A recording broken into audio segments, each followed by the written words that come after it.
félicitations pour avoir structuré ce projet et surtout pour l'avoir piloté jusque-là. Ceci dit, je ne reviendrai pas sur le concept.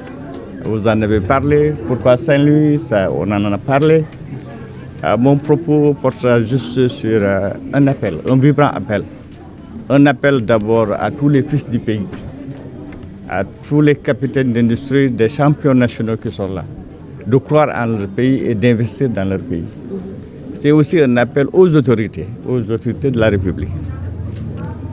Les féliciter d'abord pour le concept ô combien important du contenu local, le local content.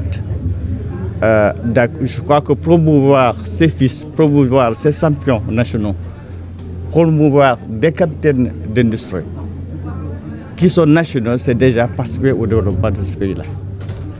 Parce qu'au-delà de l'État, au-delà de ce que les gouvernements peuvent faire, c'est d'abord le privé.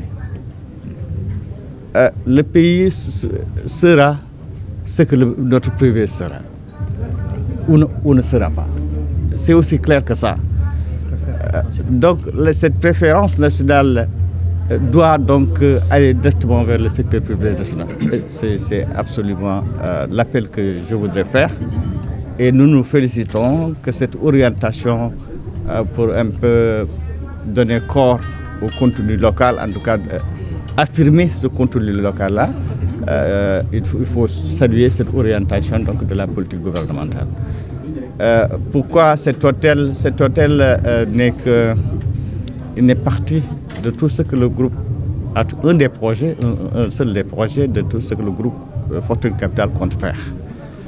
Il traduit également l'ambition et la vision qu'un promoteur avait, Feu Abdoulaye, qui au-delà de cet hôtel de Saint-Louis avait justement l'ambition de créer non pas un hôtel à Saint-Louis, mais créer une chaîne d'hôtels au Sénégal. De la même sorte, pour l'agriculture, peut-être qu'un jour, Omar, on reviendra dans cette salle, non pas pour parler de l'hôtel, mais pour parler de projets agricoles. Parce que c'est 200 hectares également à Saint-Louis, où l'on compte faire de l'agrobusiness.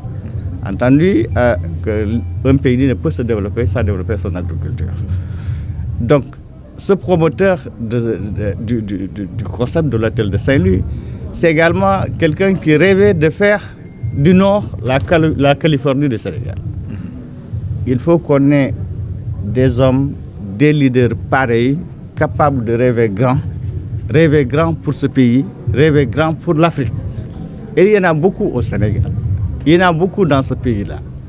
Pourvu seulement qu'il y ait le cadre institutionnel favorable et réglementaire pour permettre, en tout cas déjà protéger nos investisseurs, qu'ils soient étrangers, qu'ils soient nationaux, pour que finalement ce pays-là prospère et compte sur soi et que l'on arrête de voir ce tableau souvent si effrayant de vagues de jeunes immigrés et se perdent dans des océans.